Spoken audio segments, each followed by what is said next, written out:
ঘরের বারান্দায় বসে আপন মনে গল্প করছেন ভেরোনিকা খ্রিস্টিনা। তারা যে ভাষায় কথা বলছেন সেটির নাম খাড়িয়া।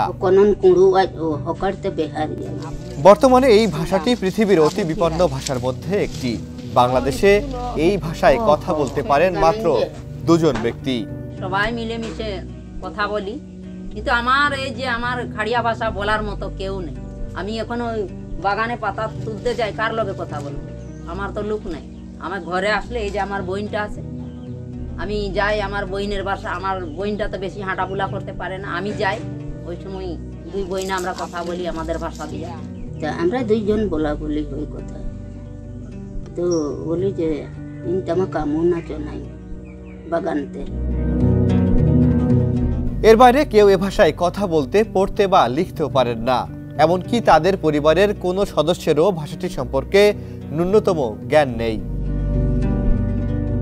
80 বছর বয়সী ভেরোনিকা কেরকেটা খ্রিস্টিনা কেরকেটার বড় বোন। তাদের বাড়ি মৌলভীবাজার জেলার শ্রীমঙ্গল উপজেলার বর্মাছড়া বস্তিতে। 80 বছর বয়সের চা শ্রমিক 2 বোনের মৃত্যুর সঙ্গে বাংলাদেশ থেকে হারিয়ে যেতে পারে এই ভাষাটি। তখন হয়তো বন্ধ হয়ে যাবে একটি সভ্যতা, সাংস্কৃতিক অঙ্গনের প্রবেশ পথ। ক্ষুদ্র নিগোষ্ঠী খাড়িয়া জাতির মাত্র 2 জন তরুণী এই 2টি ভাষা জানে, কিন্তু সব বাকি যে প্রজন্ম যে ভাষাগুলো আছে এটা দিনের পর দিন হারিয়ে যাচ্ছে, কেউ পারে না। আন্তর্জাতিক মাতৃভাষা ইনস্টিটিউটের তথ্য অনুযায়ী বাংলাদেশে এখন 40টি ক্ষুদ্র নিগোষ্ঠীর নিজস্ব ভাষা রয়েছে। এগুলোর মধ্যে 14টি ভাষাকে বিপন্ন হিসেবে চিহ্নিত করেছেন গবেষকরা। তাদের মধ্যে খাড়িয়া একটি। তাই বিপন্নের আগেই সংরক্ষণের দাবি ভাষা বিশেষজ্ঞদের। একসময় এটি ছিল চা শিল্পাঞ্চলে কর্মরত অসংখ্য খাড়িয়া শ্রমিকের প্রাণের ভাষা। কিন্তু খাড়িয়া জনগোষ্ঠীর মানুষ কম, তাদের বসবাসও বিচ্ছিন্নভাবে।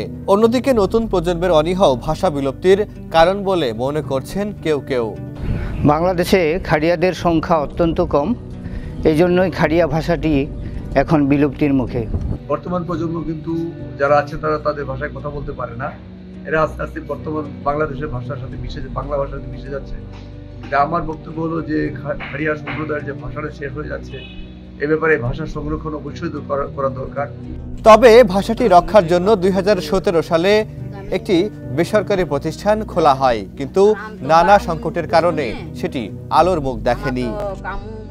90-এর দশকে রেজিনা ধানোয়ার নামে আমাদের এক দাদি স্থানীয় ব্যক্তি, তিনি আমাদেরকে খাড়িয়া ভাষায় পড়াতেন, গল্প বলতেন, গান শোনাতেন।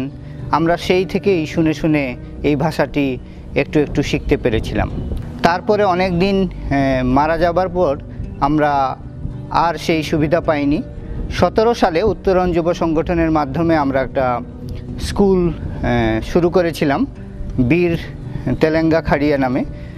তো আমরা সেইটাও চলমান রাখতে পারিনি নানা কারণে। মামুন সোহাগ, সমকাল।